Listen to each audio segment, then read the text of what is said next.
Okay, now we've got pattern 1 and we've got pattern 2, and we're going to try and connect these together to make those two patterns one longer pattern.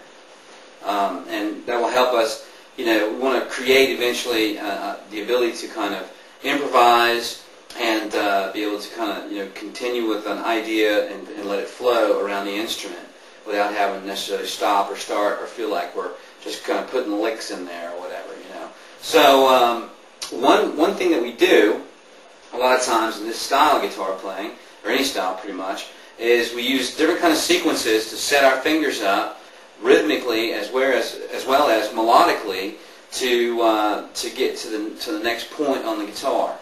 And we want to find easy ways to do that, so we don't want to overcomplicate anything, because if you do that, it'll take you forever to kind of figure out where you need to be, and you always be a little unsure of how things are. So what we're going to do is break this first idea down. So the very first thing we learned, which was the major pentatonic scale going into the minor blues scale, what sounded like this. And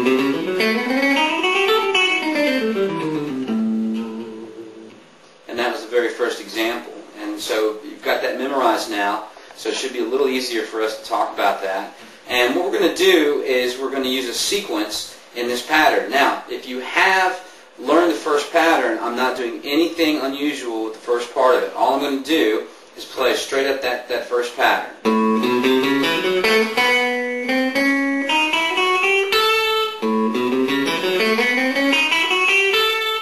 Alright, and remember, if you're on the G string, when your first finger gets to the second fret, which is the A note, it's very important to make that switch with your first finger.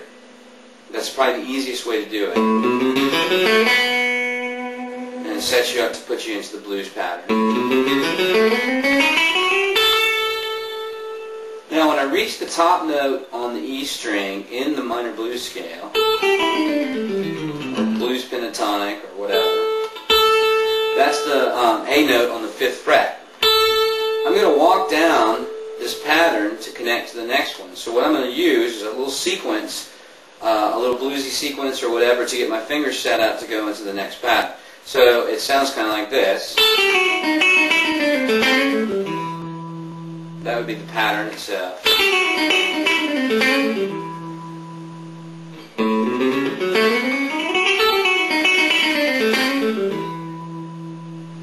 How we're going to do it, we start with the first finger on the first string at the 5th fret. We come down with our pinky, play the G note on the B string, F sharp note at the 7th fret, and the E note at the 5th fret.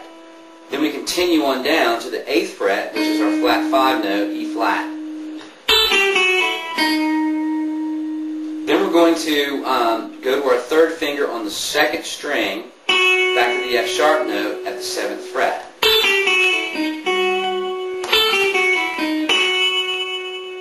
Then we're going back to the E flat note with the pinky. Then we're going to the 5th fret, 2nd string, E.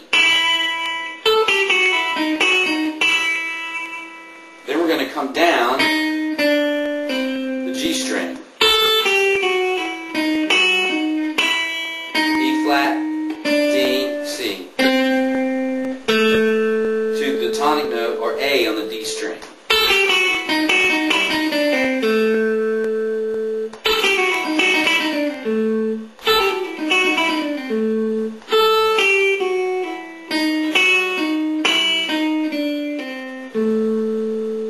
At this point, we're going to go back to the G string, to the C note, at the 5th fret. Now we're going to hammer on and kind of hammer to the 6th fret, the C sharp. It gives us our 3rd degree of A major. Back to the A note on the D string. So 5th fret G string, 6th fret, C sharp with the 2nd finger, A note on the D string, 5th fret on the D string, to the 7th fret on the E string. And then rhythmically that all should work out very evenly.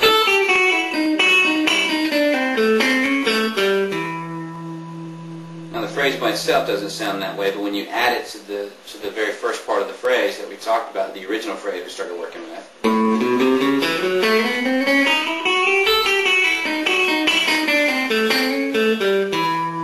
Everything's nice and even.